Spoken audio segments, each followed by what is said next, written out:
iniciar o curso de matemática básica. E o tema abordado hoje vai ser conjuntos. Até porque cai muito no Enem e vai ser o assunto de hoje. A gente vai começar pelo conjunto dos números naturais, que foi o primeiro conjunto a ser descoberto, principalmente por ser coisas que a gente pode contar e utilizar eles.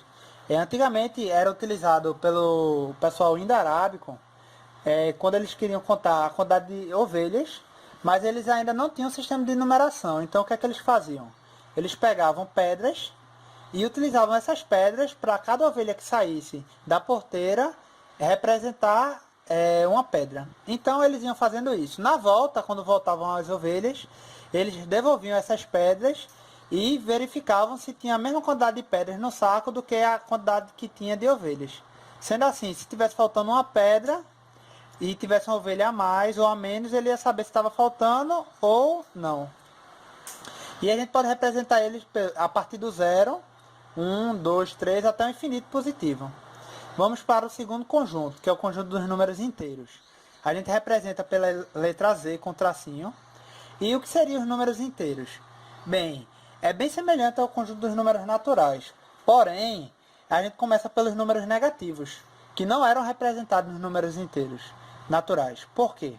Porque a gente não teria ovelhas negativas, né? Não teria como ter ovelhas negativas. Então, os números inteiros é muito importante para representar escalas de temperatura, representar empréstimos, entre outros. Então, vamos começar aqui do menos 2. Menos 2, menos 1, 0, 1, 2, enfim, continua. A gente botou uma representação gráfica onde do lado direito, do 0 para o lado direito, a gente pode perceber os números naturais. Se a gente observar o lado esquerdo, a gente vai ver o complemento, como assim um módulo. O módulo são os números negativos, onde quando a gente coloca um módulo, ele vai representar seu espelho nos números positivos. Então, justamente, o que seria os números inteiros? Seriam os números naturais e seus respectivos espelhos do lado esquerdo, com os números negativos.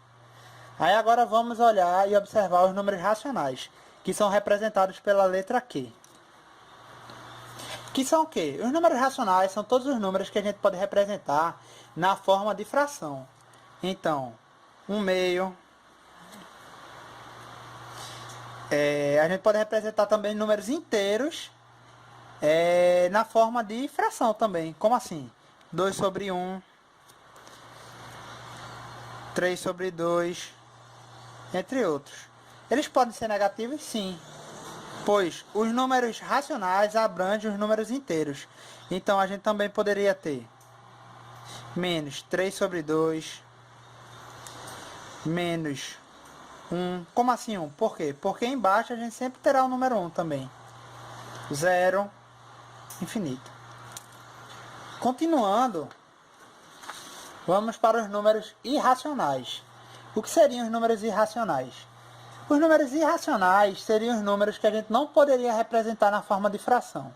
São números quebrados, decimais, porém não tem como a gente voltar para a forma de fração, podendo ser ele 4,1458 ou 2,954 e assim por diante. A gente tem um número bem famoso, irracional, que seria o número π, que a gente usa muito na geometria plana para identificar diversos aspectos de circunferências, utilizado também em teoremas de Pitágoras, e que a gente representa como 3,1415 e assim por diante. E a gente não tem como representar ele na forma de fração. O próximo conjunto seria o conjunto dos números reais. O que seriam números reais? Seria a união dos números racionais com os irracionais. Então, abrangeria todo o sistema de numeração. A gente botou um diagrama para ficar mais simples de observar e a gente percebe que o número real contém todos os outros conjuntos, que seriam os racionais, os inteiros e os naturais. Por hoje a gente para por aqui e a próxima aula vamos para exercícios.